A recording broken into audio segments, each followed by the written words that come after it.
Welcome to the Mini Book Podcast, African American Books Edition. It's really great to be here. Today we are going to be exploring a truly um, a powerful piece of work titled The Invisible Ache, Black Men Identifying Their Pain and Reclaiming Their Power. And we really have to give credit where it's due right at the start. This book is a collaboration between two incredible minds, Courtney B. Vance and Dr. Robin L. Smith. Absolutely. I mean, most listeners will know Courtney B. Vance immediately. He's an institution. For sure. You think of that intensity in for Red October, or that incredibly nuanced portrayal of Johnny Cochran. In The People of O.J. Simpson, yeah. He just projects this immense, unshakable confidence on screen. He really does. He embodies a certain kind of strength that feels, well, immovable. Exactly. And then you have Dr. Robin L. Smith, who's a licensed psychologist and best-selling author.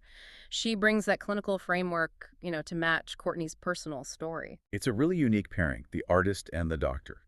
A powerhouse team. It is. But before we get started, we just want to thank you for listening. And please consider subscribing for future content. Yes, please do.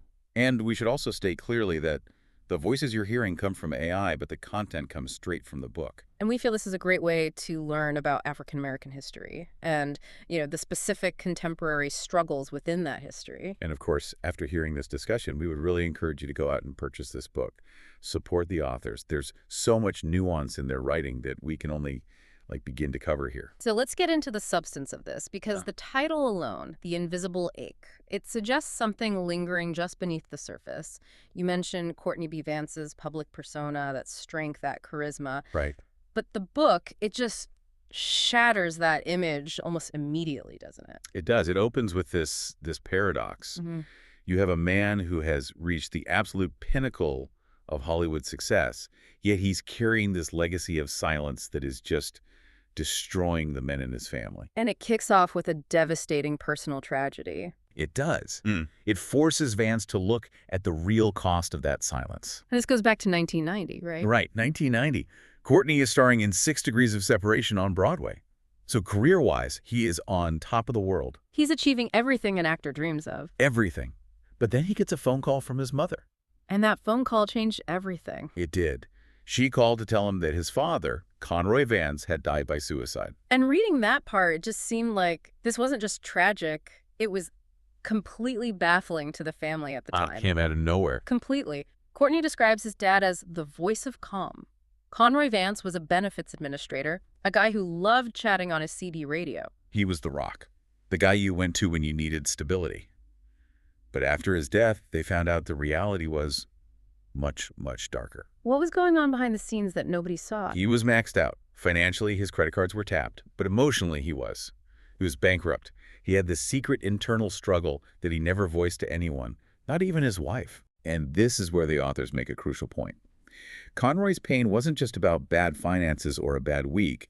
It was historical. When you say historical, do you mean his personal history or something broader? It's both. To understand Conroy's suicide, you have to look at his origin story. He was a foster child.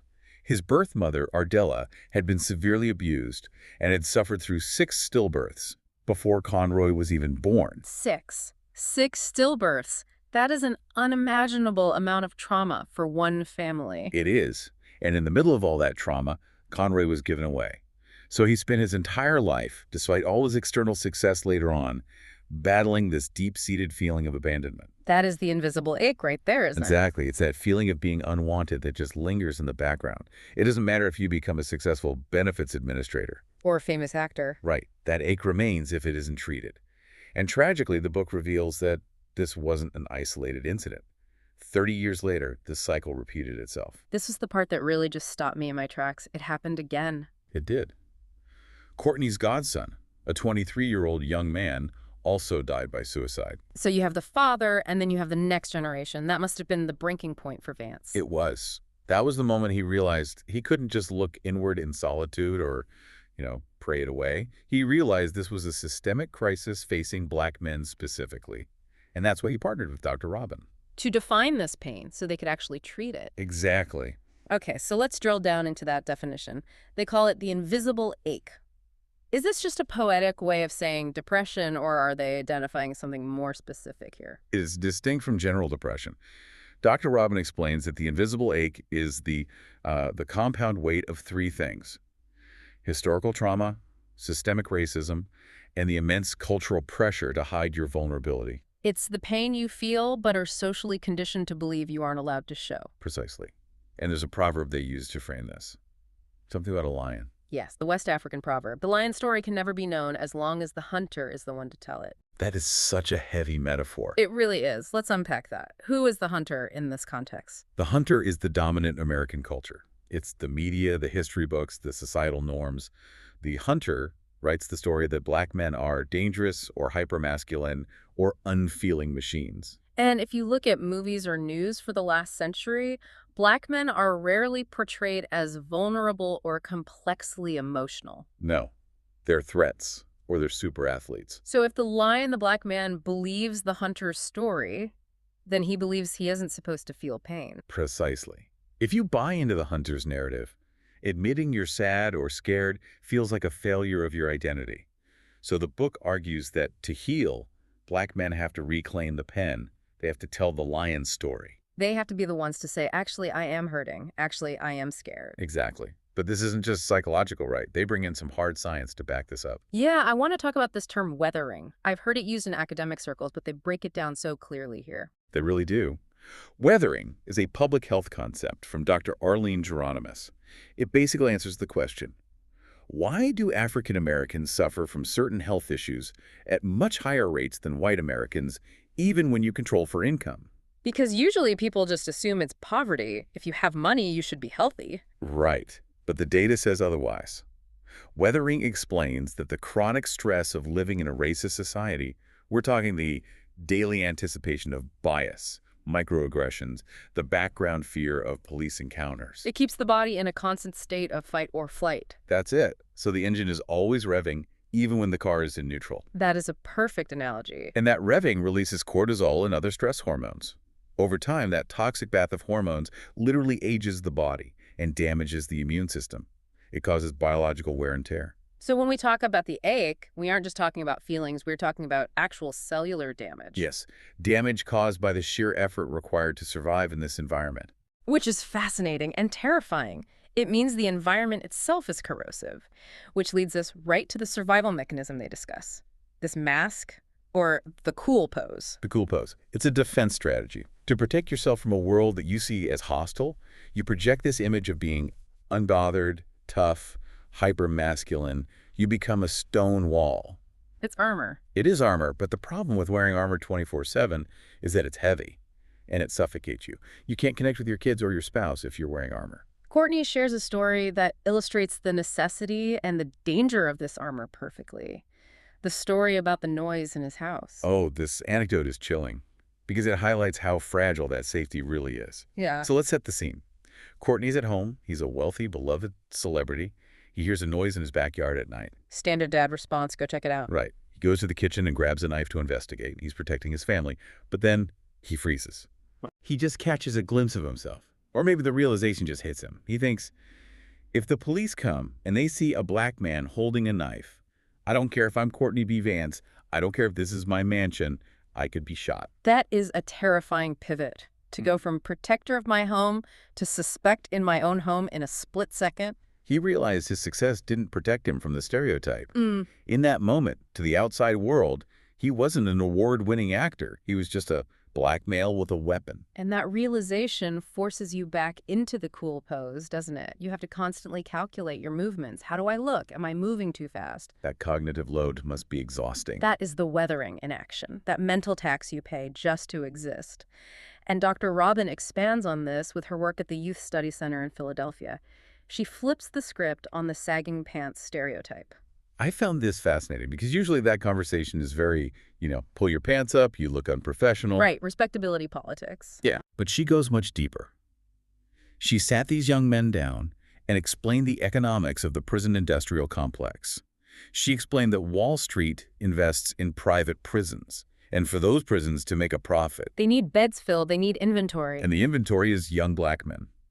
She explained that the system is literally betting on their failure. It's a business model. Wow. So when these young men adopt the thug, persona-sagging pants, acting tough, they think they're being rebels. But Dr. Robin told them, you are actually auditioning for the role the hunter wrote for you. So by trying to look hard, you're actually making it easier for the system to consume you. She told them, don't audition for the role they want you to play. It wasn't about looking presentable for white people. It was about strategic resistance. Don't let them profit off your destruction. That is a massive paradigm shift. Okay, so we've established the weight of the history, the biological cost, the trap, the cool pose. But the book is subtitled Reclaiming Power. We need to talk about the solutions. Right, the tools they offer to break this cycle. And the first tool is so simple, yet so difficult: language. Yes, they are very, very specific about how we talk about suicide. I've noticed this shift in media lately, but I don't think a lot of people understand the why behind it. The authors insist we stop saying committed suicide. Right, and you just have to think about the word commit. What else do we commit? We commit murder. We commit burglary, crimes and sins. Exactly. The language is inherently judgmental. It implies the person did something wrong.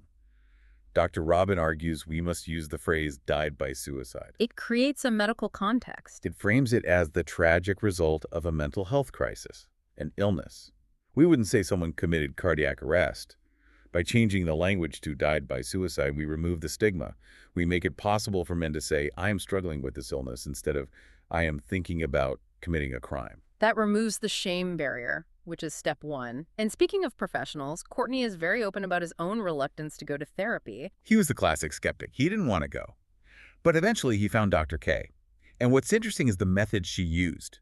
It wasn't just talking about his day. She focused on his dreams. Catching his dreams, he calls it. Yes. He had to learn to write down his dreams the second he woke up. Dr. K taught him that his conscious mind, the cool pose mind, was too good at filtering out the pain. But his subconscious, that's where the truth lived. He had to learn to sit with those uncomfortable images to access the grief he was hiding. And Dr. Robin has a different analogy for self-care that is, What care? well, it's a lot more grounded. The P first rule. It is blunt, but I love it. It cuts through all the fluff about self-care being bubble bags and candles. Okay, what is it? Her argument is this. Imagine you were in the most important board meeting of your life, but your bladder is full. You desperately need to use the restroom. You can't focus on the merger if you're in physical pain. Exactly. You're distracted, you're sweating, you're irritable. Eventually, biology wins. You will leave that meeting. She says emotional pain works the exact same way. But we treat emotional pain like something we can just muscle through. We do. We think, I'll deal with that sadness later. But she says emotional release is a biological necessity. Just like urinating. Yeah. If you hold it in, you become toxic. You damage the system. Self-care isn't a luxury, it's maintenance. You have to pee first, release the pressure before you can be effective in the rest of your life. And one of the main ways to release that pressure is crying. Yes. Which is the ultimate taboo for the cool pose. It is, but they reframe it so beautifully. They describe crying as taking off the sunglasses. When you wear dark sunglasses, you hide your eyes, but you also dim the world. You distance yourself. And taking them off crying is a declaration of humanity. For a black man to cry, openly, without shame, in a world that demands he be made of stone, that is a revolutionary act. It's defying the hunter. It is writing the lion's story. It is saying, I am human, I feel, and I refuse to hide it. They highlight some real-world initiatives that are making this happen, like the Just Heal Bro tour. Which is such a great name. It's a tour that goes around the country creating these pop-up safe spaces for black men to just exist, to cry, to speak, to drop the mask. It proves that men want to heal. They just need a place where they aren't judged for it. Which brings us to the importance of the village. Because you can have a great therapist, but if you go back to a community that mocks you for having feelings, the therapy won't stick. Healing is communal. You can't heal in a vacuum. And the book talks about transforming traditional spaces, like the barbershop. It's the sanctuary for black men. It's where politics, sports, life, it's all discussed. But historically, maybe not deep vulnerability. Not really. So the goal is to expand the barbershop talk. Make it a place where emotional wellness is on the menu right alongside the fade. We need to normalize checking in on your boys. How are you? It needs to be a real question, not just a greeting. Exactly. And Courtney talks about how he's implementing this with the next generation, with his son, Slater. It's the evolution of the talk. We all know the talk in the black community. It's the survival guide for dealing with police. Keep your hands on the wheel. Say, sir. Don't make sudden moves. Courtney says that talk, sadly, is still necessary. But he's adding a second chapter. He is adding the emotional wellness talk. He is telling his son, you will face pressure, you will face racism, but you do not have to carry that weight alone. He's giving him permission to be not okay. He's breaking the cycle that killed his father. He's passing down tools for living, not just for surviving. That distinction, living versus surviving, that seems to be the core message here. And they sum it up with a mantra. Wake up, show up, grow up, rise up. It's a roadmap, isn't it? Wake up means stopping the denial, admitting the ache is there. You can't fix what you won't face. Then show up means doing the work. Therapy, mentors, reading books like this. Grow up. That's the maturity to move past the trauma responses, recognizing when you're slipping into the cool pose and choosing to be vulnerable instead. And finally, rise up. That is the destination. That is Black joy. And this is crucial. The authors argue you cannot have true, uninhibited joy if you are numb to pain. If you numb the grief, you numb the joy too. You can't bypass the ache to get to the joy. You have to go through it. Exactly. And when you do, you reclaim your power. Well, this has been a heavy but incredibly necessary discussion. We've covered so much, but honestly, we've just scratched the surface of what is in The Invisible Ache. We really have. The personal letters in the book, the specific exercises Dr. Robin provides, there's so much practical value there. We really want to ask you, our listeners, to please subscribe to the podcast. It helps us keep bringing these discussions to you. And tell others about it. If you found this discussion valuable, share with a friend, a brother, a father who might need to hear it. Breaking the silence starts with sharing the story. We also want to hear from you. This was a heavy topic. Are there other books, maybe on history or different aspects of the Black experience that you would like us to cover? Please drop your suggestions in the comments. We'd love to hear them.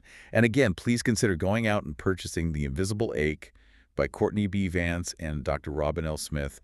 Support these authors and the incredible work they're doing. Thank you so much for subscribing and listening. We'll see you next time. Take care.